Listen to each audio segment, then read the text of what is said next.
Welcome back to Star Wars Nerds Unite, episode number 102. I'm your host, Tim VanAutreve. Joining me, as always, are Josh the Tosh, internet famous, Mason. Hello. Hi, Josh. Hi.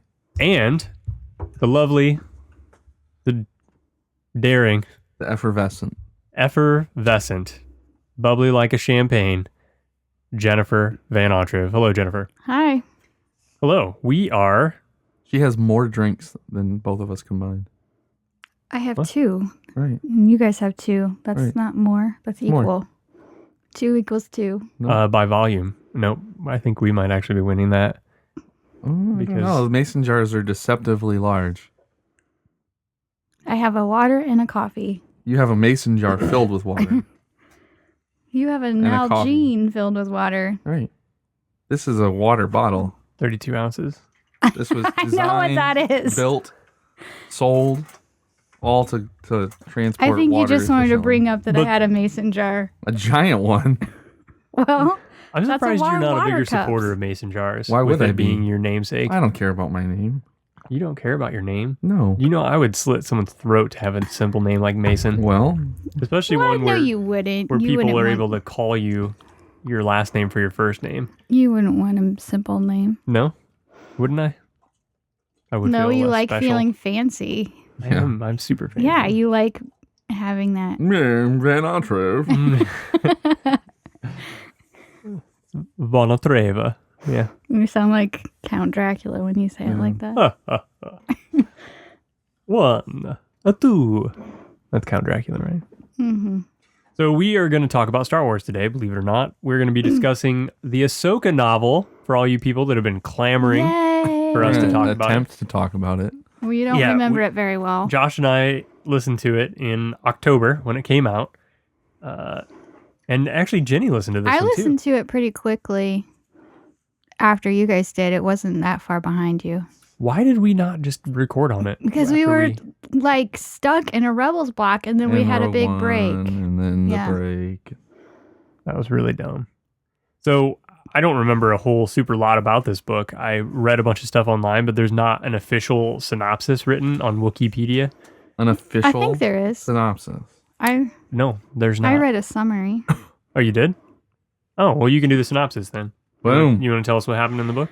I can just tell the very, very Yeah, Slim, super basic. basics. I hate doing synopsis like this. I like it. Josh probably remembers way more than I do. Well, we can all chime in and help each other. He'll interrupt me and cut me out every 2 seconds. Mhm. That's the plan. If I say something out of place. So this is the Ahsoka novel, takes place a year after Order 66. Ahsoka. It starts There we before go. Order 66. Not even her first sentence. Not even her first sentence. What? What Already do you mean cut the off. novel starts before? So it's telling There's a like a flashback there's a prelude or whatever. that happens on Mandalore where Ahsoka I'm captures talking about Maul. the official novel. All right. Well, this is part Official of the official chapters, novel. not the prelude. Okay. The prelude is part of the novel. Well, I don't care. So let's just talk I about the always prelude skip real those fast. parts. Okay, that's a big deal. The prelude is probably more important than the rest of the book. Okay, go ahead. What was the prelude about, Josh? Anakin and the Jedi Council ask Ahsoka to help them with Mandalore because they're spread thin. And Anakin gives her lightsabers back. And on Mandalore, she captures Darth Maul. I And don't then- think I know anything about this prelude. Well, it's in the book. And then Order 66 ends up happening while she's there. And she helps Rex fake his death so that the new Empire thinks that Rex is dead. And she also makes it look like Rex killed her Ahsoka, yeah. and he died suffering his wounds Yep. as part of that. And she leaves her lightsabers on the grave. Right. And so that establishes why everyone thinks she and Rex are dead, and she leaves. What does she do with Darth Maul? He ends up getting away, obviously. I don't remember how it happens. It's part of the Clone Wars. Was the Prelude in the Or no, audiobook version? Because I don't remember any of that. It's definitely in the book version too, the paper version. I don't think it's in the audio version. It is. Well, I don't know. So then flash forward to real time. Right. It's been a year. She's been on the lam, hiding out, trying not to use the Force at all. She was on a planet before this story really starts. You know that she was on a planet for quite a while called the T word. The T word? I don't remember any of the planet names. Okay, I have it here. Hang on. I didn't take notes Sabeska. Sabeska, yeah. She was on that planet for a while, but she had to run again, and so now she's on a moon that I don't know what you call it, a moon planet, or she's just living on a moon, and it's called Raida. It is like an agricultural planet. They produce a lot of the goods, the produce for a lot of other planets. Yeah. So she's just trying to hide out and blend in, but she kind of gets involved. This local girl kind of latches onto her and tries to introduce her to her group of friends that work in the fields every day. So she gets to know some of the locals, and the Empire ends up coming and taking over this moon because of their their soil is so rich. They want to exploit them and get them to work for them to produce a certain type of plant that they use to do something good. It lets them feed soldiers for like multiple days on one serving, and but it's like really gross. It's some magic plant that improves the way that their bodies oxygenate whatever. So they're better, they're more efficient, and they're more active while they're using the energy from this food. But it destroys the soil. Right. It kind of insinuates it like absorbs the Force out of it. Right. So it does. It's killing this planet basically, and it's making it so moon, whatever. So it's making it so they can't produce their own food.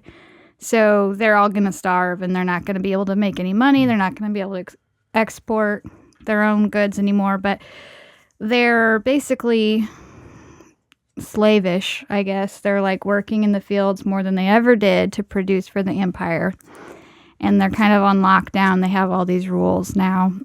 So Ahsoka's trying to stay out of it in the beginning, and then of course she starts, I don't remember exactly how the fighting starts, but her friends get in trouble and she has to try to rescue them, and she ends up, some of the friends die, she ends up leaving and then coming back, and she goes back to the Beska. And so in part of this book is her thinking back to like having like flashbacks to different parts of her life. And on the Beska, she got really close to this family there, and she always regretted leaving because there was a little girl in this family that she knew was going to be a Force user. And she's just terrified. She thinks that the Empire has found her for sure, and that's like just haunting her all the time. So she goes back to Sabeska, and she finds out that the girl is fine, but that she's seeing shadows. So yes. So another thing that's going on is that there is a Inquisitor who he's with the Empire, and he is trying to sense out different Force users so they can go and get them, kill them, whatever. And we think turn them. His goal is probably to turn them. They're trying to capture all the kids and turn them into more Inquisitors. So this little girl on Sabeska senses him, and she calls him the Shadow. And you find out a lot about which I never knew. I don't know if it's news for everybody, but the kyber crystals, where they come from, how you get your lightsaber. She talks about when she got her first set of lightsabers and going to this, sounds like it's like in a cave or something, and you wait for your crystal to kind of sing to you and they call to you. So there's a lot of like the Jedi On Ilum. history. Yeah. I can show you that episode of Clone Wars. It was in Rebels too. Was I it? mean, when he went to goes, Lothal, but Yeah, it was the and- same deal where he was waiting for his crystal. Yeah, Ezra Yoda was waiting. there. Yeah, It wasn't as cool when it happened to Ezra, I guess, because it didn't sound like this at all. Yeah, Ilum was a lot cooler in Clone Wars. But yeah, they expanded on the lore a lot. Yeah, in so that was really, I think that was one of the coolest parts of the book, because I still haven't watched Clone Wars, so that was really cool. So I don't even remember why she goes with the best guy. I don't know. Well, she's running away from Right. Raeda. She's running from Raeda because she has to use the Force to save some of her friends. So then she's on the run, but she finds out the little girl is okay. But the little girl tells her that she's been sensing this shadow that's out there that wants to hurt her, and so Ahsoka tells her not to tell anybody about it. But she knows that something's coming. So then she ends up going back to Raeda to save her friend. One of the girls that was in this group of friends that she got close to was captured, and they're trying to torture her for information. So Ahsoka breaks in and saves her, and then they get out. You remember this enormously better than you let on. I don't remember a lot about You're not remembering cool parts. Yeah, though. well, the parts you think are cool are probably parts that I didn't care about. So we learned about why bad guy lightsabers are red. Do you remember that part? Basically I think it's like instead of the kyber crystals calling to you and picking you and choosing you, a dark user just steals crystals and he corrupts them And forces them. and he forces the dark side forces their will on the crystals instead of them working together. Right. So, And so it makes the crystal bleed, Right, which is the red. which is why it's red. yeah, I thought that was cool too. So But it only happens when they make the lightsabers. Like just because if a dark side user picked up a green lightsaber, it wouldn't immediately turn red. Right. It's when they're it's when they're trying to take it for themselves and Make it their own. right. So she has this plan. She knows this dark side force user. She doesn't know who it is or anything, but she's been hearing more about him, I guess. I can't remember who she hears about him from. But she has this plan, and it's really cool. You can probably explain it more than me. When she just goes into the caves out in the footlands and draws out the Imperials. No, I mean at the end with the crystals, what she does. She kills the Inquisitor. Yeah, there's the sixth brother. Is Yeah. that which Yeah. number it was? And she kills him. Well, she rips the kyber crystals out of his dual. Because the whole time lightsaber. she's been talking about how she's been sensing something reaching out to her. Yeah, and it's been the kyber Yeah, crystals. Right. the kyber crystals that he has in his lightsaber are hers. So I don't think they're her original ones. Right? No, they're not. No, they're not They're- her right. original They're ones, a but new calling set to for her. Right. So she rips them out of the lightsaber, which makes it explode into his face. And then she makes her own lightsaber out of these random parts that she was And she's strangely... a mechanic. I don't know if she was a mechanic. She learned a lot of that from Anakin. And Yeah. So she's a tinkerer. that was part of her. That was her job. all throughout the story, she had been acquiring random parts, Right. and Just they were her 'cause- most prized possessions. For no good reason. She just felt like they were important. Right. So they were the pieces that she built her new lightsabers with. And when she activated them the first time, they were white, which means that she had purified the bleeding crystals. So the thing that we don't know is whether Jedi, when they purify the crystals after the Sith have them, if they all turn white or if hers did because she is Not really a Jedi. right. Is she the only one that's ever had a white lightsaber? So far, As far as we know. We know. Yeah. She's a BenView. Right. she's not the Bendu though. I think I that. think she is kind of. I think Well, you isn't the haven't. BenView just one dude? Isn't he like Well, the no, yak? The it's yak more than guy. that. Yeah, he's like in between. Oh, is it something that I haven't watched in? Yeah. Okay. So she saves all her friends. She didn't save all of them. Well, she saves no, some most of them them died. Some of them died, but she saves most of them. And I can't remember what happens with Raida if like the Empire is still taking over yeah. it. They're still They'll there. just show up 2 months later with more people. She also. But the people got off. Another thing that happened in the midst of all this, one of the times when she was in her ship, there was the ship following her that kind of latched onto her ship, and she found out these people were following her, and they ended up being sent by Bail Organa, and she met with him. She knew him from before, but she finds out he's been working on like formalizing this resistance or rebellion, and at the end she decides that that is what she needs to do, is work with him, and then that's where they develop the idea for the intelligence piece, which is Fulcrum. So you find out how that all started. Ahsoka points it out, and Bale appoints her the head of intelligence. Yeah, it was her idea. Yeah. So, Do you remember what name she used when she was? Ashla. Yeah. Yeah, she had a fake name. which So the Ashla is important. Why? It's like the good side of the Force. Oh. when the Bendu is telling the story in Rebels, he called one Ashla and the other I don't remember the other one. Oh, I know it. Hang on. it was Hin Ha something. It doesn't matter. Bogan. Bogan. Yeah, there you go. Anyway, so she took that name. What else happened in the story that was There was important? a whole little side chapter about Obi-Wan learning how to become a blue glowy. A what? Like in the movies when the Force Ghost. the Force goes. Uh-huh. Some people call them blue glowies. Blue glowy? Who does that? You? People from galaxies. Okay. Well, They did. I don't remember that part. You remember when remember from the beginning they said you could become a Jedi, Yeah. but you couldn't because the code wasn't actually in the game, and they added it later. Yes.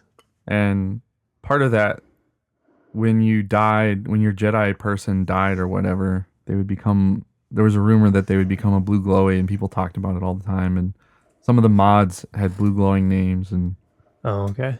but anyways, Force ghosts have been called blue glowies. What did the book say about Obi-Wan? Just he was training and meditating and talking to Qui-Gon. So does that mean like that he That's how he learned how willed to himself to transform into this Force ghost and then didn't really die? All we know is there's some training involved, and Does that mean he can turn himself back? no. Once you're blue, glowy, there's no going You- back? You're one with the Force. Once you go blue, you never go back. As far as we know. Until Rey becomes the reincarnation of So Anakin, as we have discussed before. What? We've talked about this theory. Yeah, I know, but it's just a theory. Right. That's what I just said. Until Okay. we get the reincarnation of Anakin as Rey, blue glowy is a one-way process. So, what else important happened? I can't remember if this was in the book or not, but I feel like there was, I feel like it explained some of why she left the Jedi. The Did reason it- why she left the Jedi is explained 150% in the Clone Wars. I know that. It may have referenced it in this book, Right. but it didn't expound upon it at all. She had a lot of guilt about her surviving Right. Order For sure. 66 and everybody else dying. When she had a chance to be alone, when she didn't think anybody could possibly find her out, she would spend a lot of time meditating, trying to reach out to see if she could feel any other Jedi out there. And she kept feeling this like horrible darkness. She kept talking about this darkness that's out there. So she didn't know, but obviously that was Darth Vader, that she kept trying to reach out to Anakin to see if he was still alive, because she doesn't know who is living, if anyone is. And so She talks about how the Force is silent. Like, it's not like it was before. and there's just this darkness now when she tries to reach out. Yeah, which explains why people couldn't sense that Yoda was still alive and stuff like that, which always seemed weird to me. So, Inquisitors are hunting down children. We already knew talked that about from the show, Yeah, from Rebels. but this happens before the Rebels. So they've been I think doing it was for a while. concurrent. What else? Kashyyyk. They briefly mentioned that Kashyyyk is We already under knew it was siege already under immediately. siege. I don't know what Kashyyyk is. I don't know what It's you're talking Chewbacca's home planet, Oh. home of the Wookiees. Home of the Wookiee. That's it, right? I mean, this book, that was All the pretty big simple. stuff, yeah. I mean, really, she was just like planet hopping and jumping from adventure to adventure and putting people in danger just by her presence. But trying not to She was trying to have hide adventures. out. It wasn't really any adventure. She was trying to hide out and be a loner, and then she got kind of roped into hanging out with this young group of farmers, and she got to know them a little bit. And then not very long after that, they started dying, and then she came back to save some of them. But the part of the book, a lot of this book was dealt with like all these different locals and like their group. And that's the only thing I didn't like about it, is that they all had similar names, and they didn't really develop the individual characters of all these different local people, but they referenced them all the time, and I never had any idea who was who or which one they were talking about. So like whenever they were talking about the locals, I almost had to just tune it out, because You just lumped them together. Yeah, because they didn't matter. But there was a huge part of the book where they were talking about them. Part of the challenge of it was that they were hopping in between planets, and so one group of locals had similar names to the ones on the other planet, and so I didn't feel like that at all. Oh, I did. They didn't go back and forth from planets that much. Okay. They were on Raida most of the time, it seemed like. Well, whatever. Mandalore, Thybesca, Raida, Ilum. There was lots of planets in the show. But she wasn't going to all these different planets, was she? They told stories while she was at these places. Some were flashbacks, some weren't. That would be my only complaint. I really liked the parts about the Kyber crystal and the Jedi history, and the parts with Bail were all really interesting. Yes, quite. My favorite aspect of it was just how torn she was. She wants to do good, but she doesn't. She felt betrayed by the Jedi. I listened to the book, and it was harder to track the names, like we talked about. I think it would have been easier if I had read it. But I really, really, really liked the audio, the narrative. Yeah. Because what's her name? Ashley Eckstein. Ashley. I knew it was Ashley. Did the narration. She's the one that does Ahsoka's voice normally, so it was mega spot on for Ahsoka itself. Yep. I thought the narration was great. That I don't know. There wasn't a lot about this book that I loved. There was some things that were enjoyable, but I was so confused by all the locals that it took a lot away from it, I think. And it seemed like a lot of that wasn't important. And so I had a hard time caring about it. Yeah, all those different people, like there were so many different local characters, and they all blended together. They could have just had like 2 or 3, because really she got really close to one of them, and I mean that's really the only one that mattered in the end, because she's the one that had to go and save this one specific girl, and the girl had a sister, and they had boyfriends, and like I don't know, it was a huge part of the book for characters that didn't seem to end up mattering. There you go. I didn't have that issue. with Okay. it. All right. Sounds good. So do you just ignore all that part? No, I had no issue keeping track of who's who. He's smarter than us. But do you think it mattered? They're trying to make Ahsoka have people to care about and become part of society again. Yeah, I get that. I did. Yeah, It was a very long, drawn out process. It felt like that was really forced and strained, even though it was if it done was over forced and a strained, huge... then it would have been quick. They tried to let it be organic. I understand that. I don't think they did a very good job with it. It still felt forced, even though it was a long time coming. when she flashed back to the family on Thebeska and the little girls, and I felt like that was natural, and I could tell who that was because it was just one family and like a couple different girls, and one of them was like super young, and you knew that she was a Force user, so that seemed like more natural to me than all the different locals on Raida. Ugh. I'm ready to rate this. What do you guys think? Go for it. I'm going to give this book a 6. 8.5. You only want to give it a 6, really? It was good. It wasn't great. That's really low for you. Not anymore. You'll find I'm the highest still. You are the highest. I'm the highest rater. I'm just trying to balance it out. Trying to balance the force. I will give it a 7.5. I thought it was pretty good, but I could have done without all the local stuff. Not all of it, but 75% of it could have been gone. Yeah. I would have rather her flash back more and heard more about when she was leaving the Jedi Order and stuff like that. Yeah, that would have been much more interesting than her dealing with farming. Josh, you already rated. I already rated 8.5. All right, so we're going to read some letters from Icy Spidey, Nerd 6. Wait, he's not Nerd 6. We gave him a different nerd call sign, didn't we? Yeah. Which nerd number is he? I don't know. Look it up. I'm officially putting the reviews in the database. Oh, already? In Wow, real okay. time. All right, so Nerd Icy Spidey says, "What's up, Nerd Squadron? Nerd fill in the blank number. Signing in. I am reading Ahsoka by E.K. Johnston. I am a little over..." Yeah, we didn't even say who it was written by.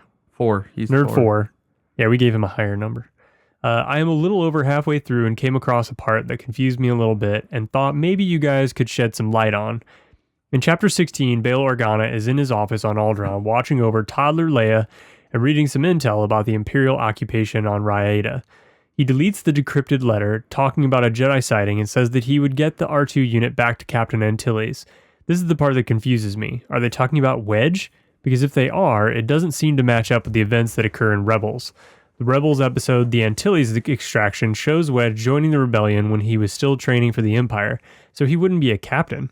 During this episode, Ahsoka has already fought Vader and is no longer Fulcrum, and all the events in this book happen way before any of that happens. Also, it's worth mentioning that in Season 2 of Rebels, we get to see a teenage Leia, but in this scene in the book, she's a toddler. Am I getting timelines mixed up in my head, or do these events seem out of place? Either way, I'm excited to hear what you guys think. Nerd4 signing out. Do you want me to read your response? Sure. Josh replied to this letter with a lot of numbers. Here we go. This is something we have actually discussed on the podcast before, maybe in the 30s or 40s if I had to guess. This tripped me up as well. Captain Antilles, the captain of the Tantive 4 and owner of R2 from Revenge of the Sith until he is force-choked by Vader in A New Hope, is in no way, shape, or form related to Wedge Antilles. Captain Antilles is from Alderaan, Wedge is from Corellia. Apparently, Antilles is the Smith of the Star Wars galaxy. If we use Kanan as our North Star, we know that the Kanan comic occurs at the conclusion of Revenge of the Sith. I'm going to call this era after Order 66 or AO 66 until roughly a year AO 66. Ahsoka novel occurs roughly 1 year AO 66. We quote unquote see toddler Leia at this point when Kanan is roughly 14, I'll say.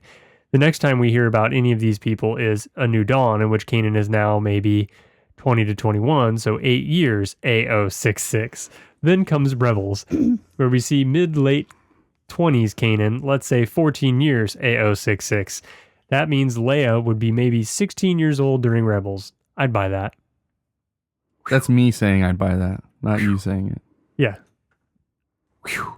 All right. So Seems right. this is the same complaint that I always have. Why would they choose another important character and have the name Antilles? Because that's not like a normal. Not like a normal name, and everybody is going to think they're talking about the one Antilles that everybody knows from the movies. It's the Smith of the Galaxy. Yeah, I think you said it's the Smith of the Galaxy. It doesn't make any sense that they would choose that to be the Smith of the Galaxy. I think Lucas just really likes that name. It's a pretty boss name.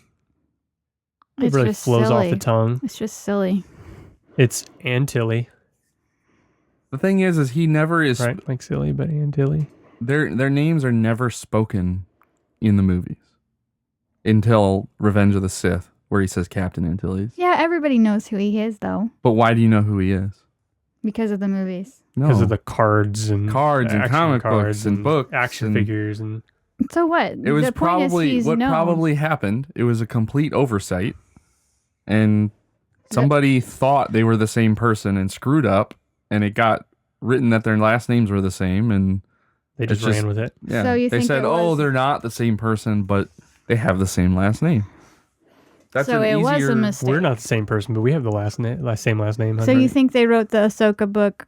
That part of the Ahsoka book, they just put his name in there. No, the Ahsoka book is using already established names. I'm saying back in the late 80s, early 90s, when the books and the comics and everything happened, when Captain Antilles before that. and Wedge Antilles got their names, that's when the mistake occurred, and they realized it, and they just decided they'll keep the same name, but they're different people.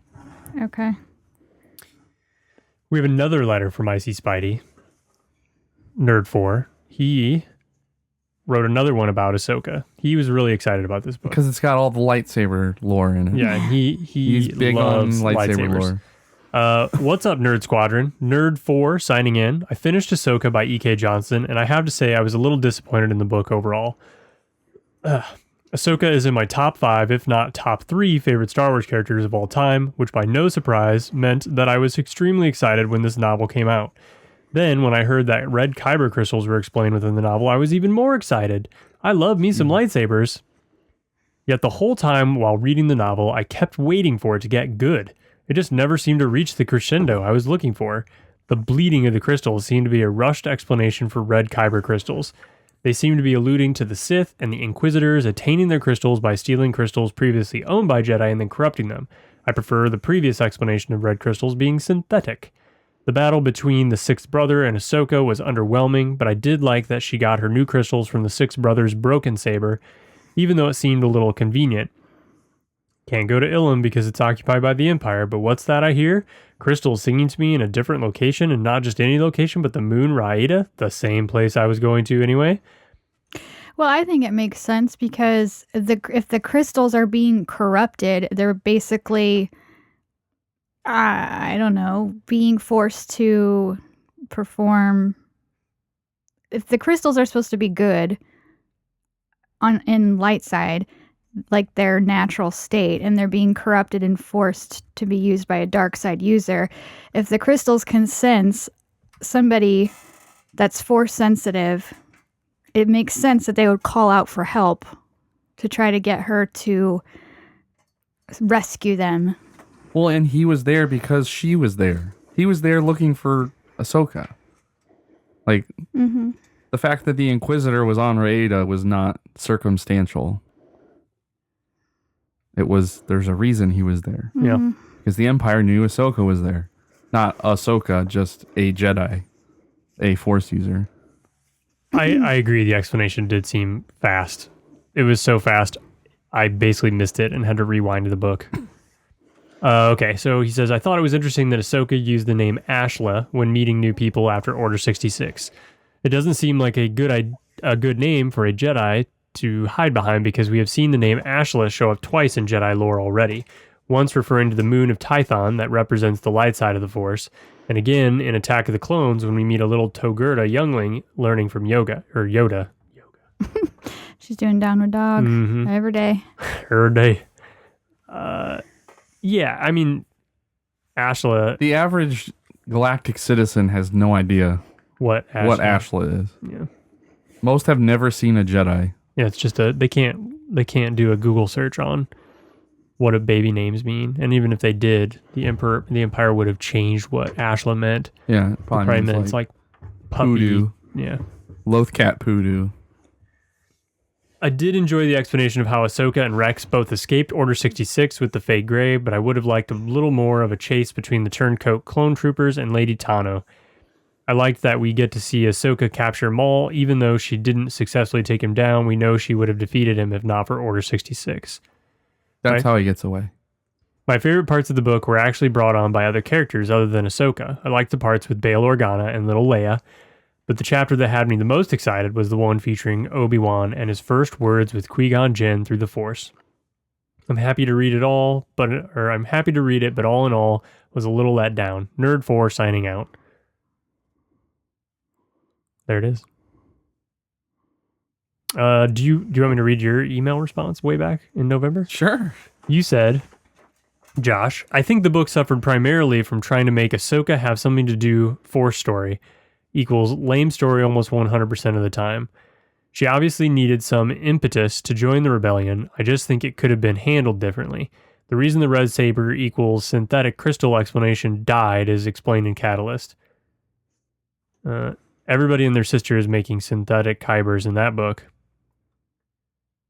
Right. So he had not read Catalyst yet, so I didn't want to spoil him. But Okay. What happened in Catalyst? They're making synthetic kyber crystals.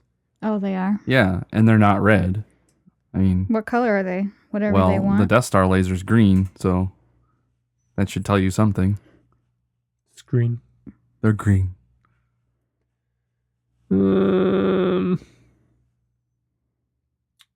Okay. So is that the last Ahsoka that's specific? the last Ahsoka specific one. It sounds like we all kind of liked the same pieces of the book and disliked the same pieces of the book. Just had Like, we just want varying more levels of impact of that dislike. Right. We just want more of the Jedi lore and more of the characters and less But there of... has to be a reason to explain all that. Yeah, I know. They just got down into the weeds of these locals that they The didn't bumpkins have to. that you don't care about. Yeah, it was just too much. Oh, you want to keep doing letters? Anybody else Yeah. want to read some letters? Which one? I will read some letters. We got to do Ben's. Is that an iPhone? No. Oh. Didn't you used to have a case on that? I do not use cases. I'm not a mongoloid. It looks different. It's No, not. it looks exactly the same. Benina. Which At Benina83. It's way down because Hey, we started getting all I've got those a question. Patreon emails. Josh, did you ever see March that 14th. after we after episode 100 when we introduced the Nerd Squadron? Did you get that email from Mark? Because Tim never got it, and it came to my promotions. from Mark, the folder. one with You mean from Dengar? the pictures.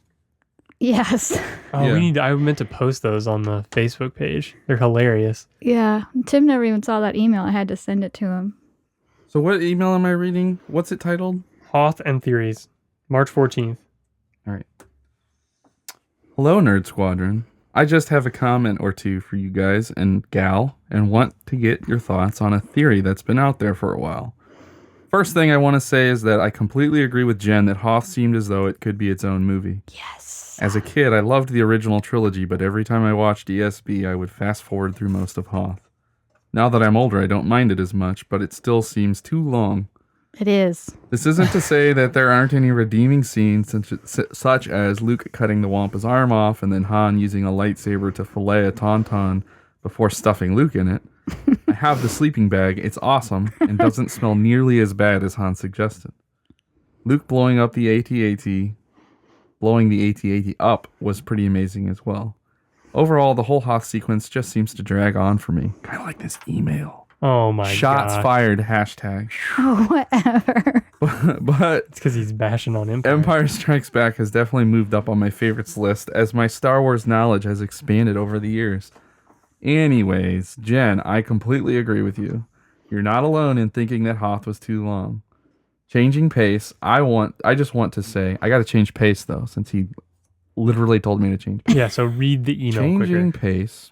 Don't go I slower. just want to say that it's It's always good to hear that there are other people out there that were Star Wars CCG players. I still try to get people to play. Wake but me up when you're done. For some reason, no one ever accepts. I'll only- play. I just have to put a deck together. I have 2 decks built at all times. One's probably Dagobah Turtle.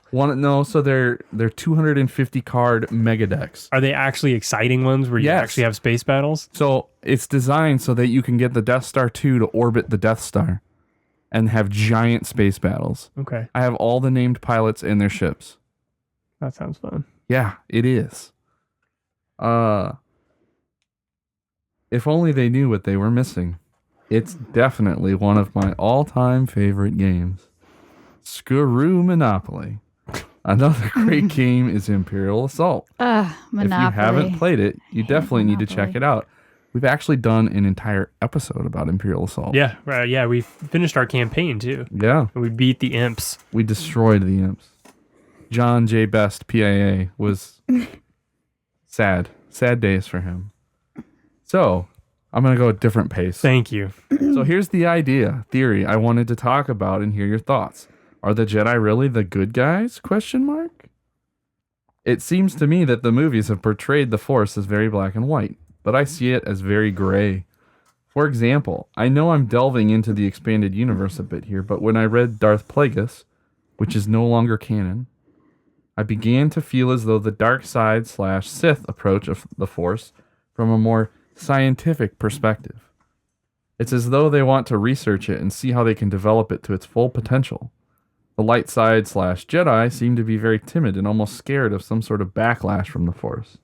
They don't want to develop or understand it further. They seem comfortable with accepting that the Force is just some mysterious thing that some people are able to manipulate more than others. Anyway, after this, I began to look at Darth Vader, and although he's portrayed as the bad guy, I don't think he's really that bad, aside from all the murdering and plundering. Obviously, he kills a few people here and there out of anger and frustration, but come on. I would be frustrated too. If some manipulative old man convinced me that I could save my family by turning my back on the Jedi Order. Anakin joined Palpatine out of love and concern for his family, and in turn lost everything. I would say he joined out of fear, not out of love. Who? Anakin. Anakin joined Palpatine out of fear and not being able to be in control. Fear of losing Right. them. Which isn't love. But he feared it because he loved them. Right, but fear is not love. But the fear was brought on by love. I can love eating mint Oreo blizzards, Oh my gosh. and I could fear getting fat, right? Yeah. That doesn't mean they're the same That thing. you got fat because of love. Right. But you did. You got fat because you love. I think the point is Eating that he made blizzards. decisions based on. He made the- decisions had- based on fear. He thought it was out of love, but it was out of fear. But he feared losing them because he loved them. Whatever. You can There was fear other whatever you emotions want for that- whatever reason. Love It's started because of it, fear. and then he had other emotions because of the love. Love didn't start it. Well, if you didn't love Oreo blizzards, you might not be afraid of getting fat. There's plenty of other things that could make me fat. Oh my gosh. All right. Now I got to figure out where I left off. Anakin is only acting out due to his frustrations with his leadership, which is why he tries to convince Luke to join him in ruling the galaxy. I bet if given the opportunity, he would have turned the morale of the galaxy right around.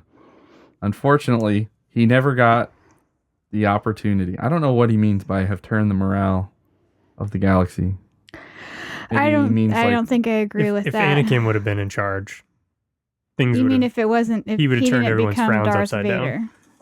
Is he saying if he didn't become Darth Vader? Just that if he got Luke to join him on the dark side and overthrow Palpatine. Yeah, because Luke's positivity would have influenced. I don't think so. Perhaps. That's what he's saying. If the dark side wasn't painted as such a bad thing by the Jedi, Luke would have accepted Vader's offer, and a lot of lives could have been saved. Well, just as many lives were saved by killing him, so I don't know how. I think with any regime, there's probably definitely good things that the Empire, good ideas that they come up with, and things that are positive. But overall, they just It's the enslave people, blow up entire planets, and kill The entirety anyone of that Lost disagrees Stars with them. explains that. The people of Jellican are super hyped that the Empire shows up until they're super not hyped that the Empire showed up. Right? Yeah, because they enslave them. Everything, all of their livelihood is taken away. Yep. Everything positive that they had on their planet is taken from them, and all they are is just workers for the Empire. Right. They have jobs and security and nothing else. Right. So, in episode 7, the followers of the Empire or the New Order, or whatever, which one? First Order. Even the ones that have nothing to do with the Force itself, they're like Nazis. They're evil and they just want to take over. That's always, they want order. They think order through Force is the right way. That's the kind of the modus operandi of the Empire. Yeah. All right. Why not expand our knowledge and understanding in all aspects of the Force? Was Anakin/Vader really a bad guy? All right, this email's long enough. I will leave you with another Star Wars theory from a YouTube video entitled Luke's Change, an Inside Job. I didn't watch that video, did you? No. He sent us a link. One of us will have to watch it and do a book report. You both are late on book reports. Wait, yeah, I forgot. What was the last thing you said? Your book report was to watch the Force back scene in The Force Awakens. Oh, yeah, I did with the captions the captions on. I did that. Oh, he did it, and I said, well, what did they say? And he won't tell me. Yeah, because you're supposed to do it. Your book report. And then his book report was something else that I've forgotten. Because it wasn't important. It's pretty interesting with a lot of evidence to back up their claims. Let me know what you think. May the Force be with you, Ben. So we have failed and we did not watch Luke's Change, an Inside Job. So I assume it's analogous to Loose Change, which is the 9/11 documentary that says the government did it. Good one. Well, that's what I assume it is. No, I mean, that's a good pun on whoever did this video's part. So what I'm thinking through most of his email is basically spoken like a true Sith. Holy cow. Yeah. It's just like, bad Only guys a weren't Sith so bad. Thinks Hoth is too long. Oh, whatever. I think he's saying there needs to be more compromise because the Jedi did keep a lot to themselves. It was a big secret, everything. Maybe they could have been more productive and helped more people if they...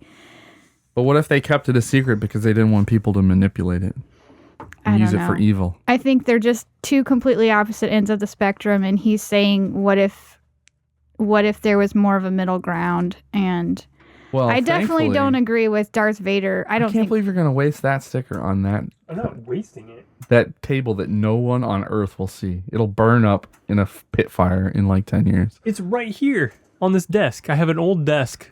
Well, it's Jenny's desk. Gosh, the devil look I just got.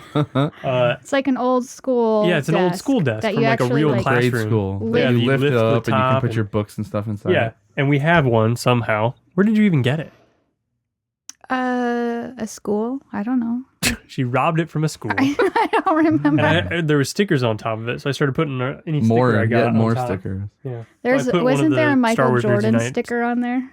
There was a bowl sticker. Yeah, there's at the top. Yeah. It's covered up by my... That was one of the original stickers. My Art Adams You covered it print. up? It's not covered. It's just currently not visible. I thought you mean you covered it up with another sticker.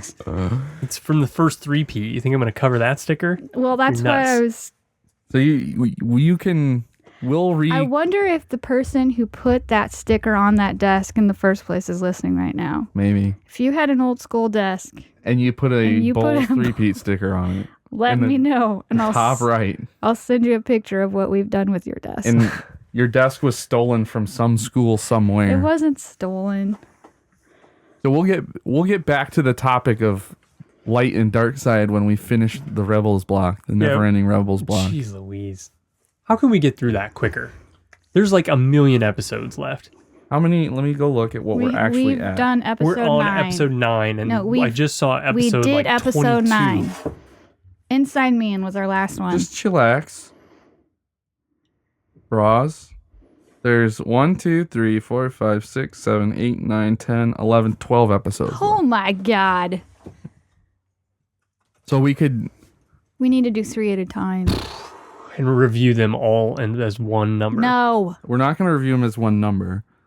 You could... Why would that save any time? I was just kidding. I was kidding from the last episode when we talked about the So review realistically, numbers. though, what are we going to talk about when we trudge through all of Rebels?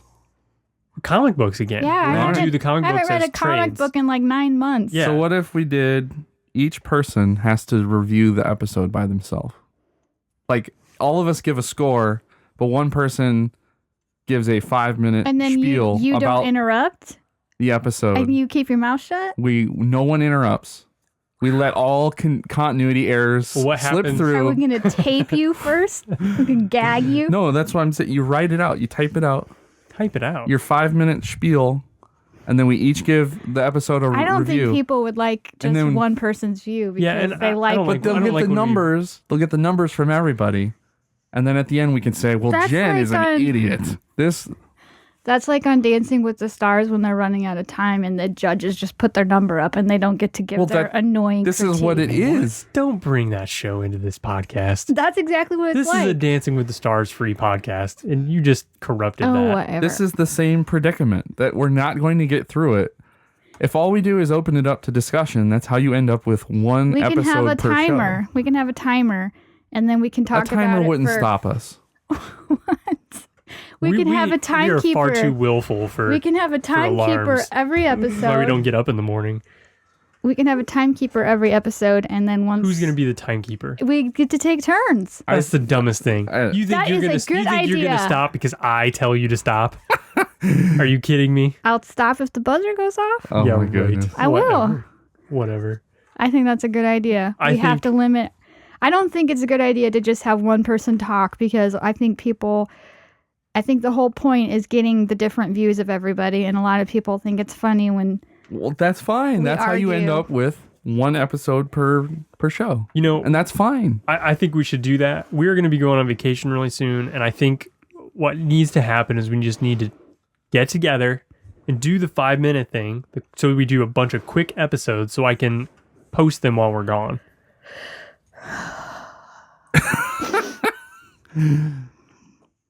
And there's enough episodes. Well, the thing is there's some really good ones in here. I'm not suggesting we necessarily break it down all the way, but I just say I'm go going on to the be same gone course. for over half of April. I have a work trip. yeah, so we should be meeting and then recording these brief episodes. The problem is we can't do brief episodes anymore.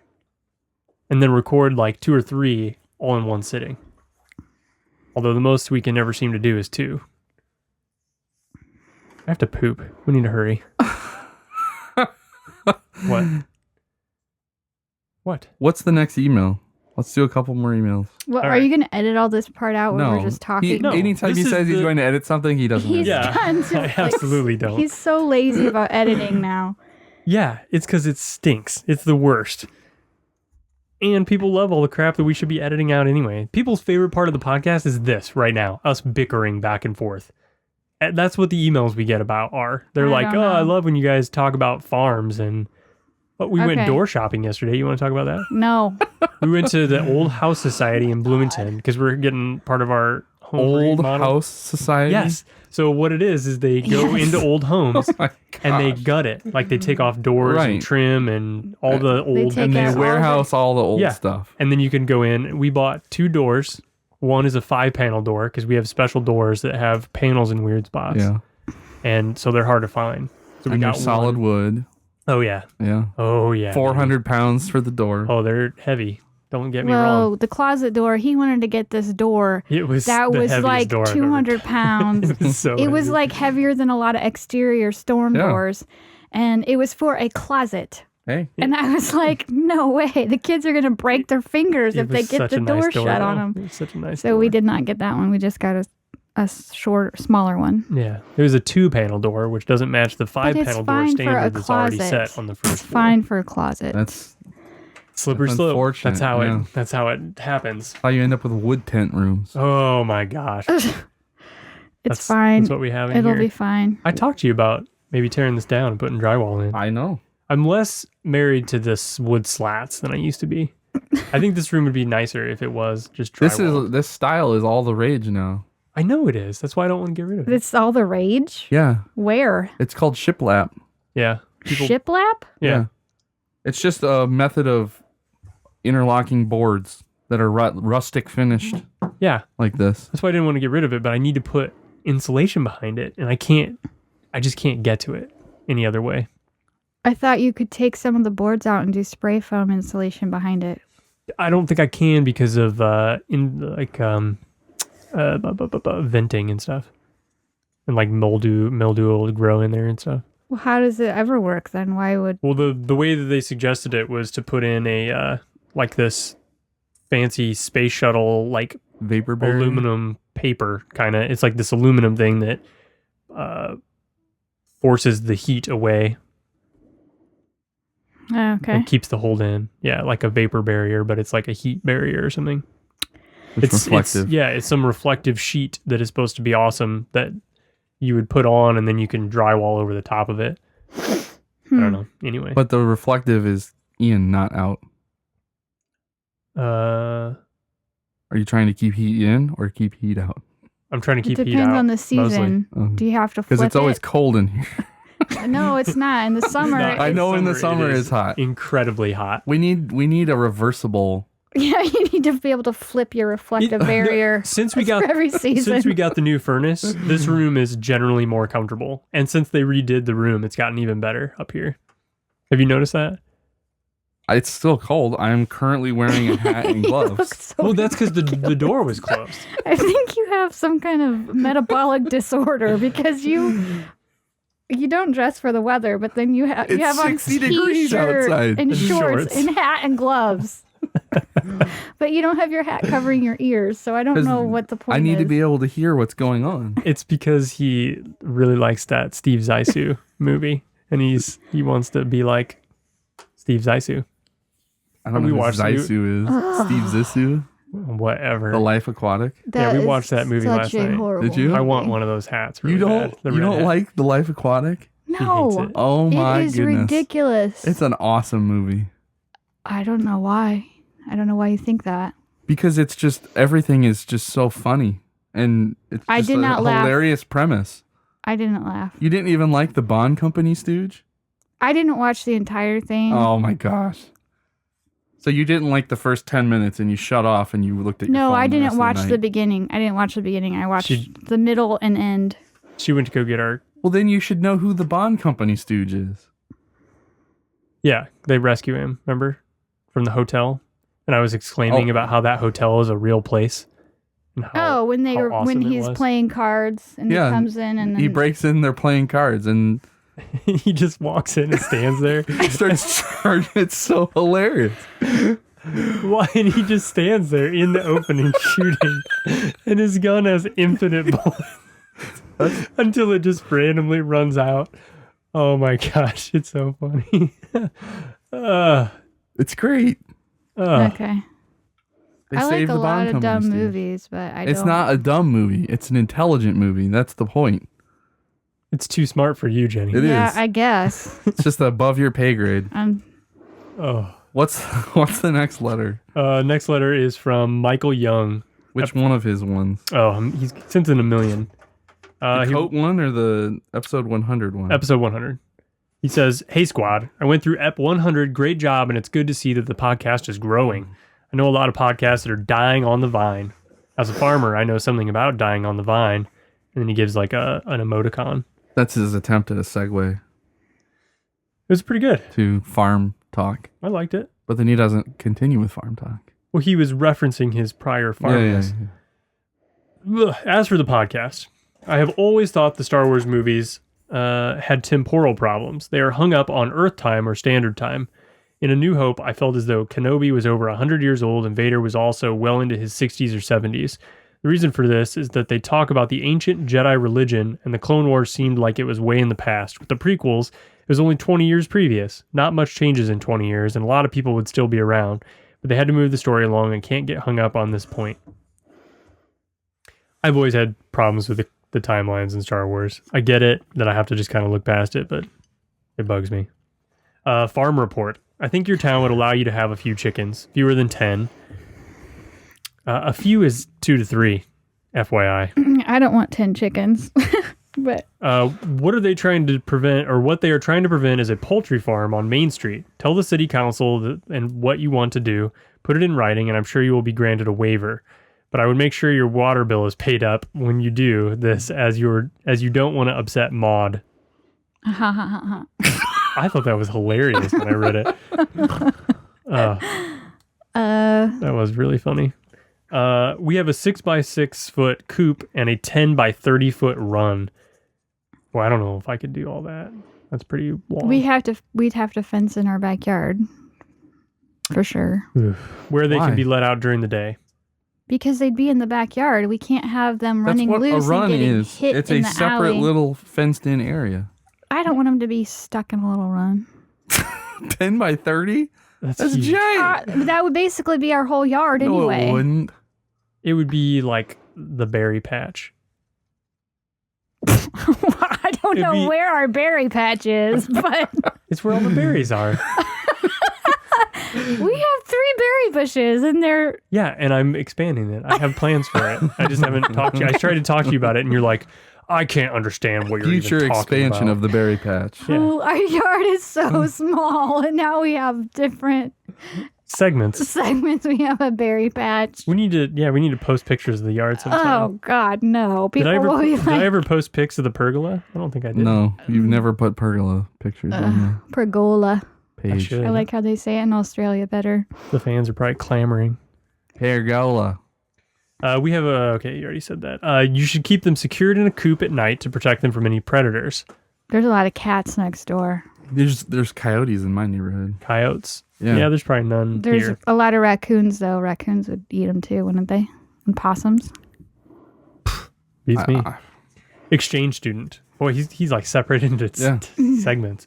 If your exchange student does come to the USA and you want to bring her to Washington, D.C., let me know, as I live nearby and we can meet up and I'll do my best tour guide. That's all this week. Nerd Squadron number 13 out of 10 signing off. Angry Farmer. I don't know what we're going to do with the exchange student yet. We haven't figured I out don't know how if much we'll- traveling we're going to do. Yeah, I don't know if we'll go that far. Our kids haven't. Only one of our kids has ever been to Washington, D.C. I've never even been there. Yeah, me either. So I don't know. That might be a long trip, but we'll see. Contact your representative and ask for a Department of the Interior tour. Well, That's my inside baseball knowledge to share with you. if Aaron Schock was still around, I could have Well, we easily have- asked him. We have Darren LaHood now. Oh, I guess, yeah. My employers are bros with Darren, too. So I can Right. probably get a pretty good tour. Yeah. All you need to do is the Department of the Interior tour. What? Why do you sound like such an expert on this? Because I have a friend who was a congressional aide for a number of years. And when we went, we got set up on the Department of Interior tour. And it's amazing. Okay, fair enough. Here we go. Here's another email from Michael Young. He says, it's titled Han Solo Coat. Hey guys, with all the talk of Empire and the snowstorm this week. Snowstorm? Oh, it hit the East Coast. And that was back in mid-March.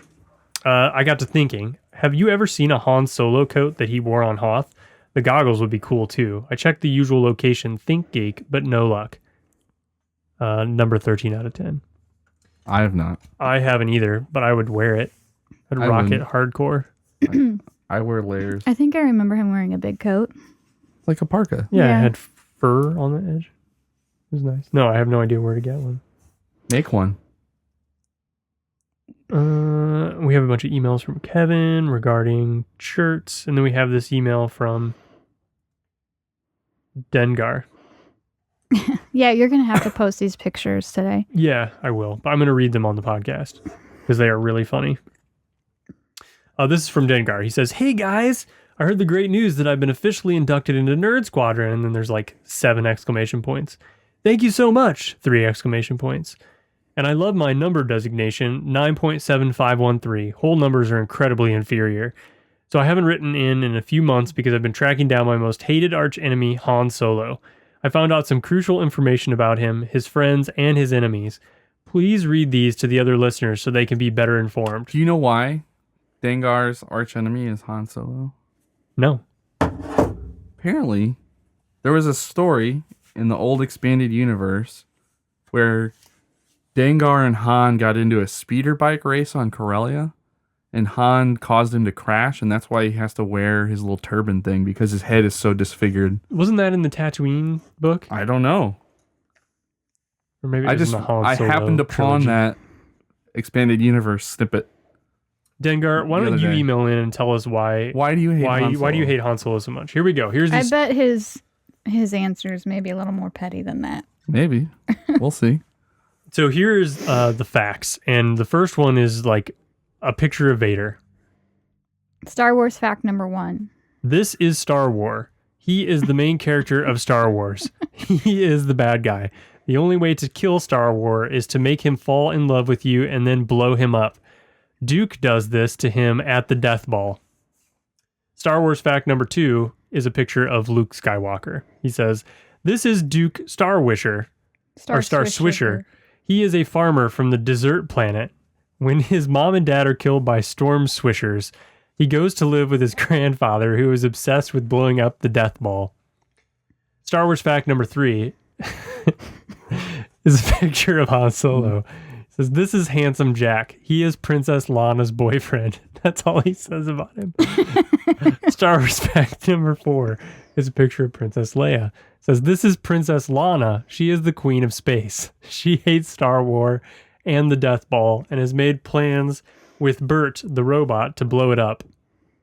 Star Wars fact number 5 says, "This is Odie Wayne Canoodle.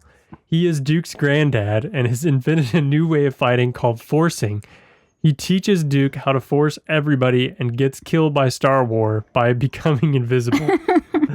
Star Wars fact number 6. This is the Death Ball. This is what the whole problem is about. Everybody hates this thing and wants to blow it up because it is just too big and it blew up Earth. It is Star Wars' house. But you can blow it up by going into a secret ditch and shooting it in the blowhole. Love the show. Dengar, Nerd Squadron number 9.7513, Rodriguez. Thank you for the Star Wars facts. We'll be on the lookout for Star Wars. I'll post those today. Is Dengar's real last name Rodriguez, or did he make that up?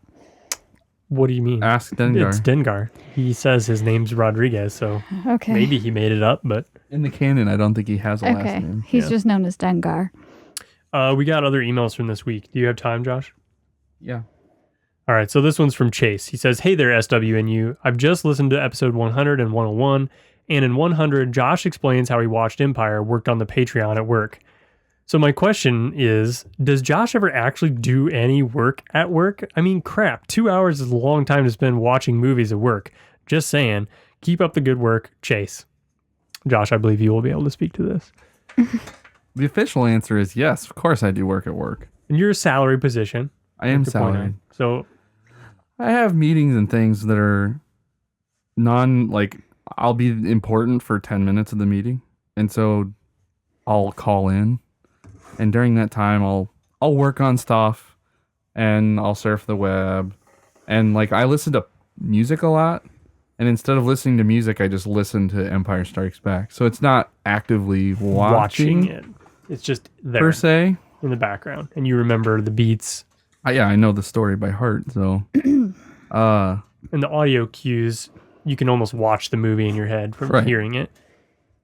So yeah, I mean it's pretty typical salaried position where there's ebbs and flows of work, and there's a lot of meetings that are boring, and so I do stuff while I'm in the meetings. I do art. So you're just linking in or Skyping in to a meeting? You're at your desk? Phone, usually phone, and then if we need to share video, we'll do WebEx or something. But, or we'll have in-person meetings, but usually I'll just sit at my desk. Because then I can do real work while the meeting's going on. Real work. Yeah. I Yeah. can remote into my test bench and test stuff. And it's better than sitting at a table and remoting into my test bench and doing stuff. Because that's You disruptive. guys you have a training environment? Is that I don't know what you mean by training environment. What do you mean when you remote into? He does simulations and stuff on his sensors? I specifically work on brakes and steering systems for tractors. And so I have a test bench that has hardware in the loop where it simulates a real tractor. And then I can test our software So that's like a against it. test environment. That's what he said. Well, I said, so do you have a test environment? I don't know what you mean by a test No, environment. you said training environment. Yeah, you did. I say meant so. test. I meant test. Well, because this is off the topic.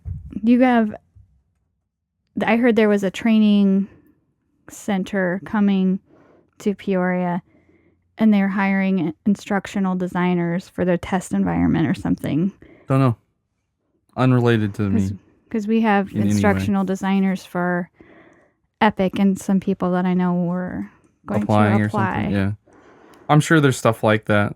The company's very large. Mm-hmm. I don't do any of that stuff. I work specifically on braking and steering control subsystems for tractors and large wheel loaders. So my bench, yeah, super exciting. So, but somebody has to design those simulations. Is that what I mean, maybe we do it. you design it yourself? We do everything. Oh. We design our test benches. We design all the software. We do all the simulation. Yeah, because he's responsible for making sure those sensors work.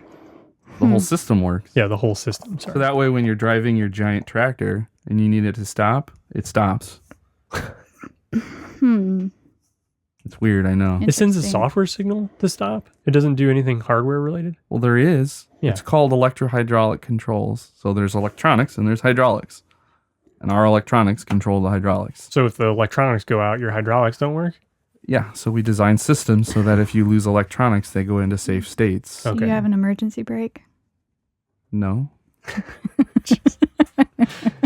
There's one brake system on a tractor. Wow. You want to learn how tractor brakes No. work? All right. Next letter is from Icy Spidey. It's it's titled Stickers. What's up, Nerd Squadron? Nerd 4 signing in. I'm super excited to get my SWNU stickers. I'm going to throw one on my laptop first thing. Episode 101 was fantastic. Favorite part, hands down, was Jen cracking up about Josh's kinky pinky. I don't drive to work, but if I did, I would have to pull over.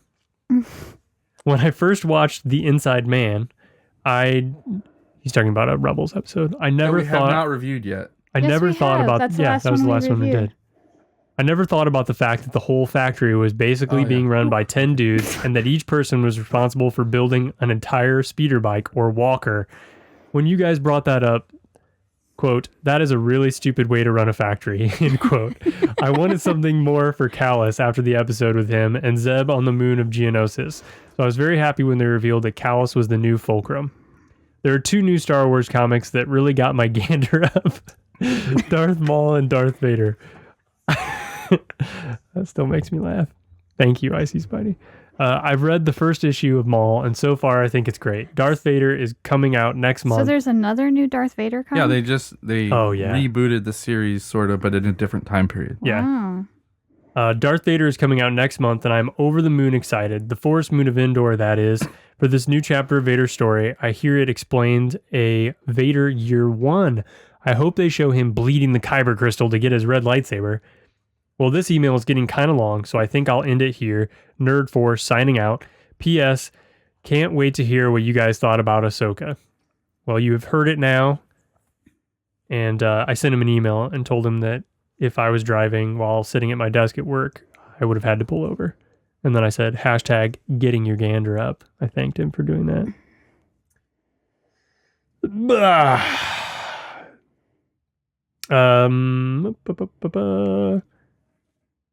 Oh, I got an email here.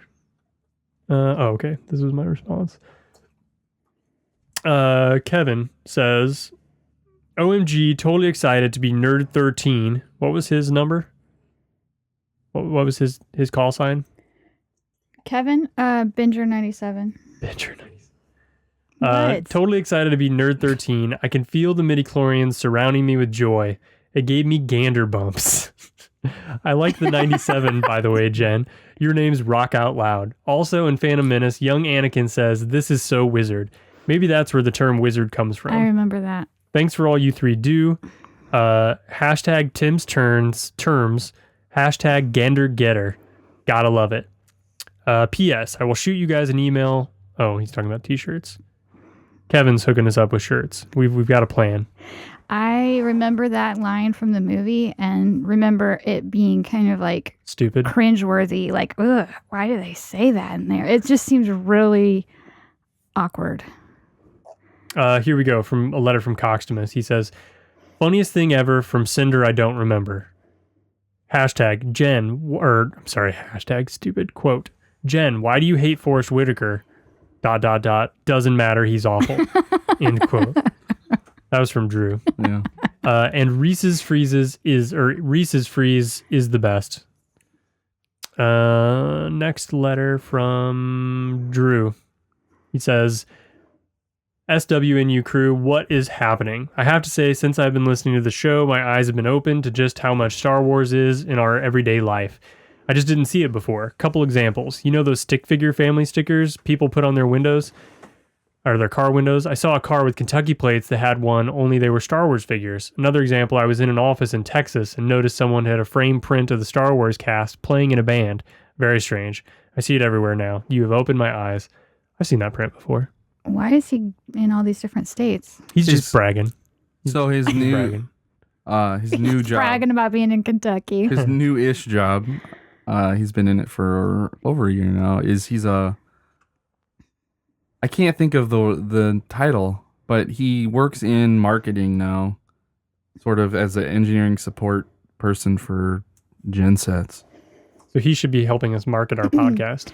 Is what Sort you're of. It's weird because So- his Maybe wife he can help us with our internal marketing. his wife got a job in Nashville, so Oh, really? he needed to get a job in Nashville as well, and there aren't really engineering positions in Nashville. Mm-hmm.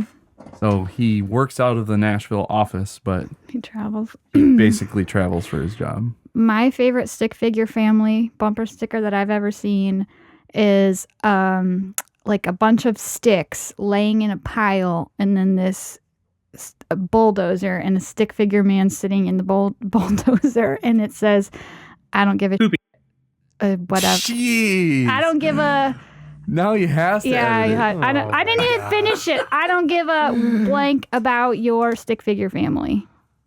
Make That's sure a you funny mark one. down the timestamp. 117. Thanks a lot, Jenny. Sorry, but I think this is a phenomenon that happens in our brains when you buy a new car. It's the exact same thing. You start seeing that model car everywhere when you may have never noticed it before. Well, Star Wars is pervasive. I know, but it just... Yeah, you start to notice your it. brain starts to perceive things more once it's relevant to you. So it just means that Star Wars is more important to him now. So his mind is open to it. Is that why you always point out petty, angry women? Oh, Boom. Served. I don't know what that means. Not sure if you watched The Walking Dead, but Chad Hardwick hosts a talk show, Talking Dead, and he lost his mind about a Star Wars reference.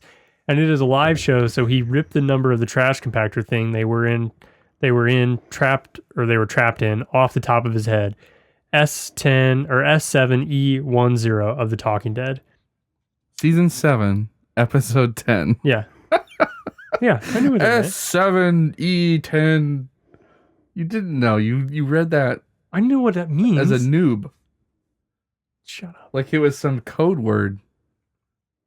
I don't really watch The Talking Dead. I can't handle that much. I don't know if you noticed this about this podcast, but we're not like uber super nerds, and there's a level of nerddom that I just am not. I think we are. That's the thing is The Walking Dead is not nerddom. The Walking Dead pretty is entirely mainstream. mainstream. Yeah, but breaking it down to the level that they go into. I don't think they break it down that They don't. much. They Oh, just okay. have Well, I just interviews. haven't They with talk people. about the previous episode. They don't break it down like. Did you nerdily. see the pair of Nike swoops that this zombie was wearing? They're the same swoops that Steve Zissou. Isaiah Thomas wore in the third game of the NBA Finals in 1986. Even though Isaiah Thomas wasn't in the finals that year. Good recovery. Yeah. But, Okay. I mean, they don't break it down that much. They just talk about what happened and where the characters are going next and what was neat. It's a hype show. I've only watched Talking Dead one time. It was after. Was it the Forrest Whitaker episode? Yeah. I don't remember if There was no Forrest. So no, it wasn't that one. It was the one right after Glenn was killed. Oh, great. Spoiler alert, I guess, if you've been living in a cave. I don't know how you would not know that by now, but after that episode, we didn't watch Walking Dead for like 9 months. We were on a big break. Because your family watches it, right? Everybody I know watches it. Like, yeah. My dad and brothers, they all watch it, but they didn't go on a break. Just me, basically me. And because I wasn't watching it, Tim couldn't watch it because we usually watch it together. I didn't really want to watch it anyway. Yeah. So Megan watches it. I don't watch it. that was awful.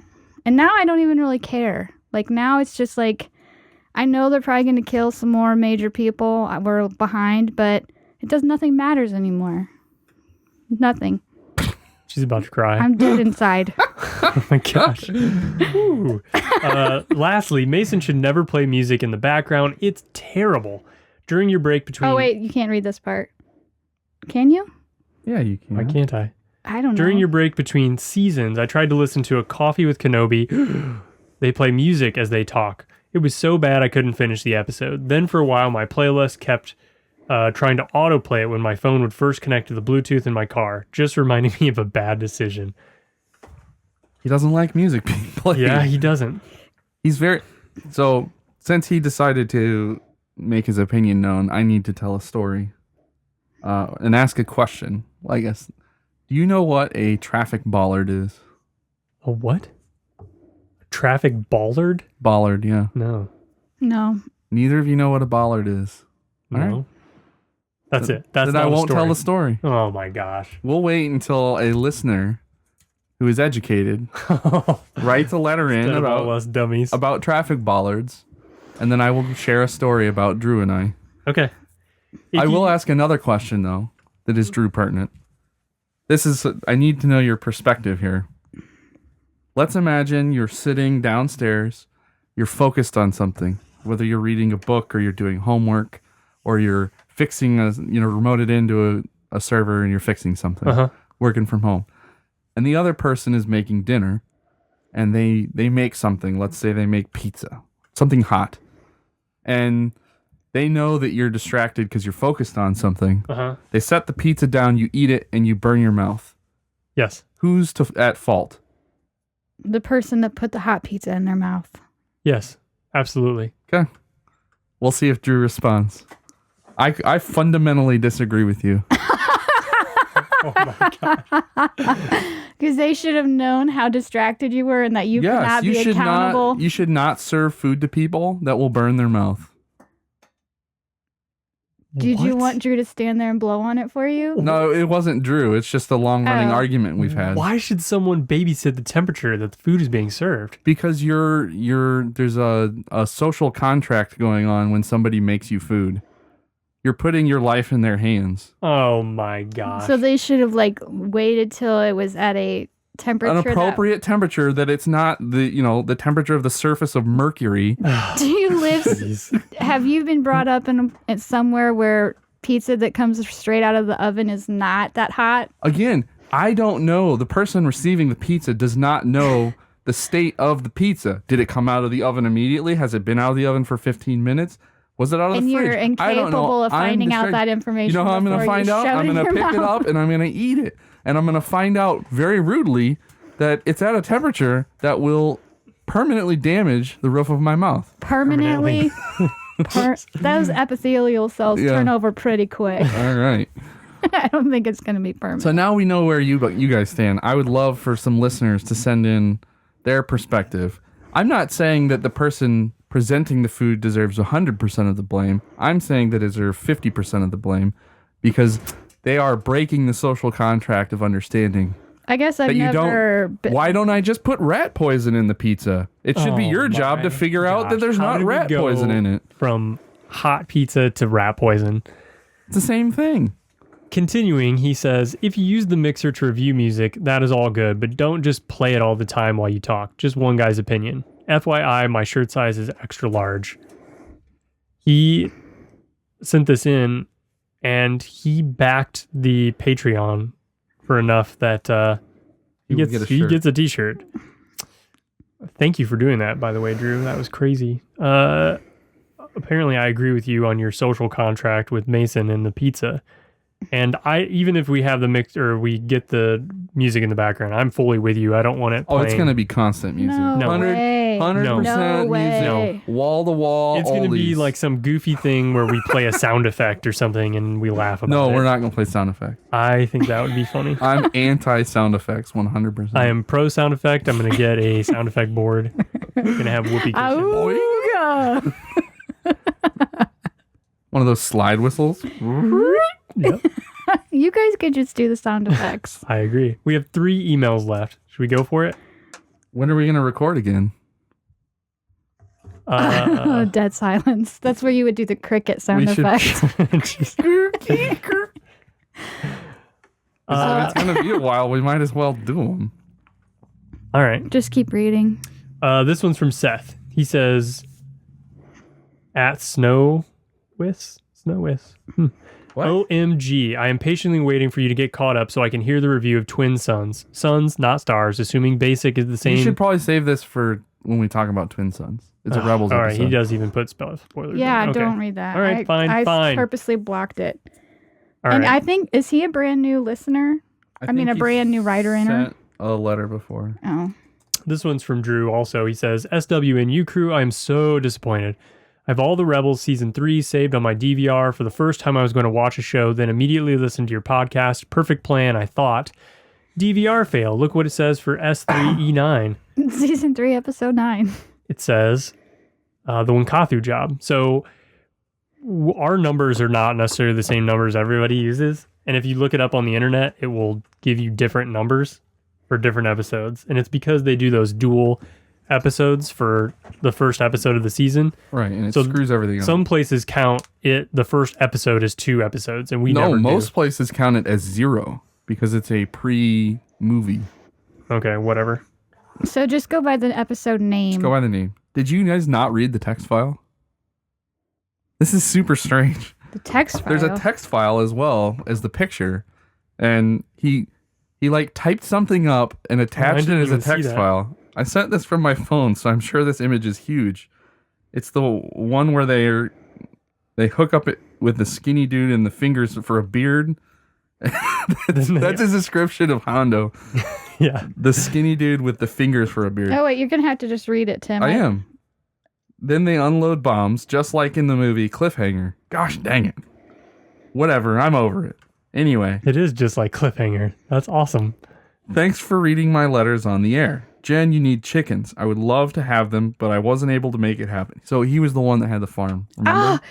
You could always get bees. No, I can't. Those are illegal too because that's what I wanted. They're only as illegal as you make them. It's only illegal if somebody finds out you have them. Or you don't go talk to them. We just have to fence in the backpack part Well, of the yard. the spot that I wanted to keep the bees was on the back of the garage, and that would be hard to fence that in. Just put a fence around it We would just put a fence around it. with a gate, and you're good to go. I really want bees. Somebody that I used to work with started a bee farm or bee colony last year, and she said it's a lot easier than she thought it was going to be. They are awesome as well and require way less work.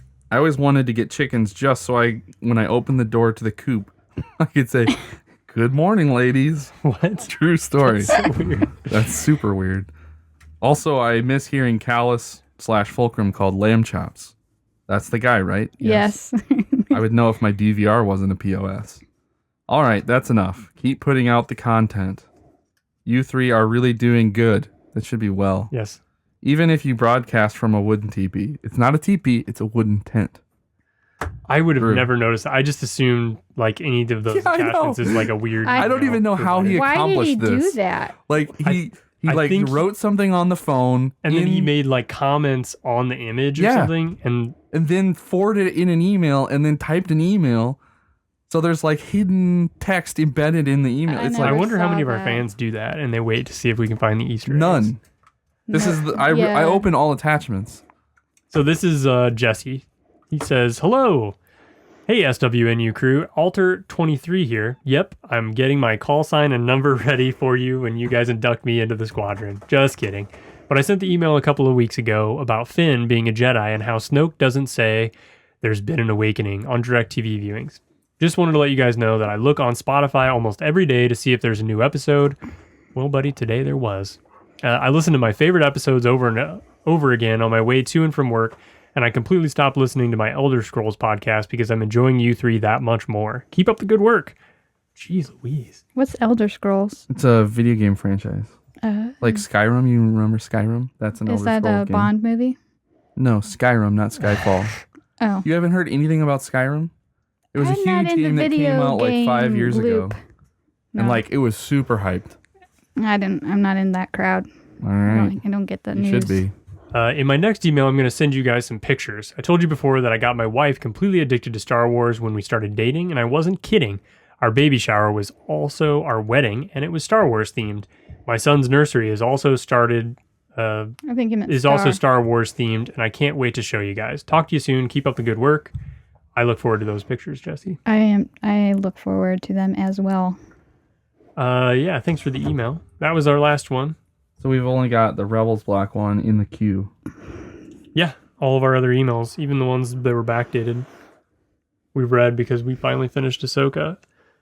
I think, yeah, I could record probably tomorrow night. It'd have to be. When are you leaving? Tuesday morning? Yeah. I got a work trip I got to do. I'm fine tomorrow night. Oh, well. We might have to do that then. Okay. We'll do another Rebels one. What's the title of it? Visions and Voices. It was the mid-season finale Oh, those are usually good. of season 3. We won't have much fan feedback, though, unless I can get this posted right away. Well, then you We should don't- also watch The Ghosts of Geonosis, part 1 and 2. That'd be a good idea. We could Yeah. try to knock out 3 of them. That's 2. No, that would be 3 episodes. 9, 10, and 11. Wait. There's 2 Ghosts of Geonosis. Oh, okay. Cool. Okay. I guess that's it. Thanks for listening, everybody. We are on the BenView Network and the Retro Junkies Network. Big We're going announcement. to Star Wars celebrations. Big announcement. 2 of them, I guess. We're going to Star Wars Celebration. Jenny and I are. Tried to get Mason to go, but he won't. Jesus is going to be at Celebrations. Nerd Cinco. So we're going to get to hang out with him. But you're only going to be there on Thursday, right? Yeah. What was your original reason for going to Florida? We have a vacation planned. And yeah, it was we're just gonna like be there complete for- coincidence. Right, Yeah, we're going to yeah. be in Cape Canaveral. So it's only an hour into the Oh, convention that's right. center. Yeah. So we just decided it would be super What are the dumb kids going to do? to hang out all day Stay and at swim. the hotel and keep We're gonna the door locked. Totally ditch them. Stay in your cell. Get back in your cage. No, they'll be fine. It's a big resort. Yeah, and they're They old. have- Like They're old. They're they're like 15. 9 15. and 10. He's going to be 16 in a couple months. My mom would leave me at home alone to take care of my brother I would. for 2 weeks when I was 15. I understand that. It's a different time. There's lifeguards.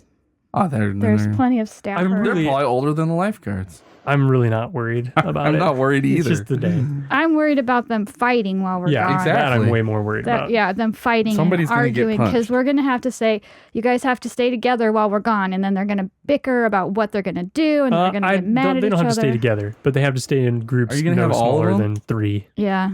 than 2. Yeah.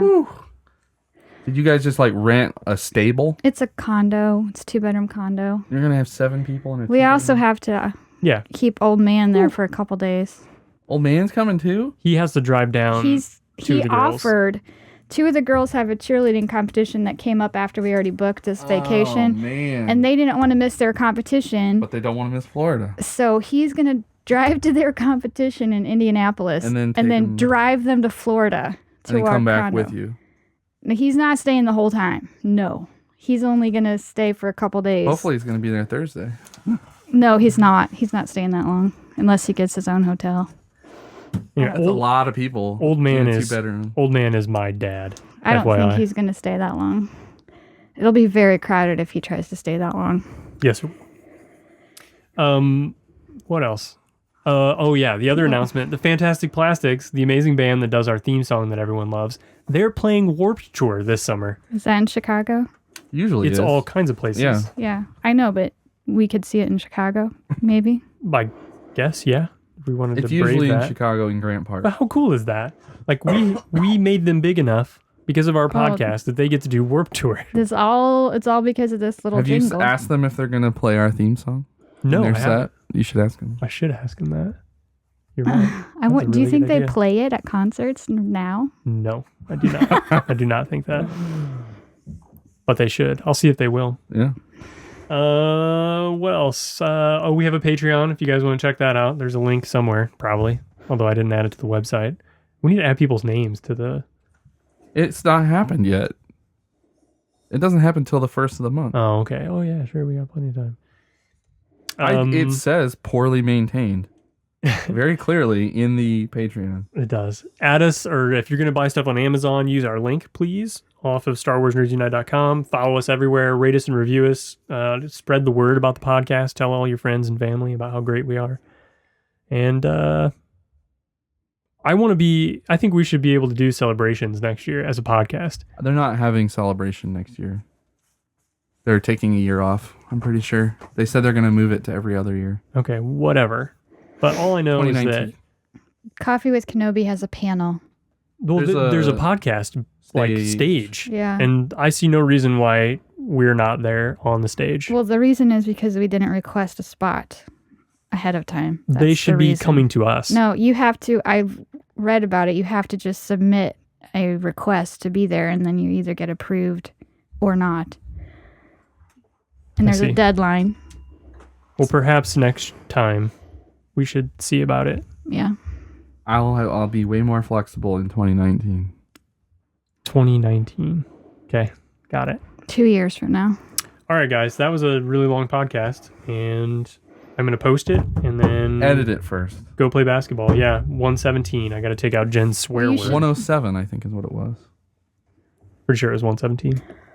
You should take out the part where we're just rambling about when we're going to podcast again. Those are the parts people like. I don't think so, but... Tell us, fans. Okay, that's it. May the Force be with you. May the Force be with you. May the Force be with you.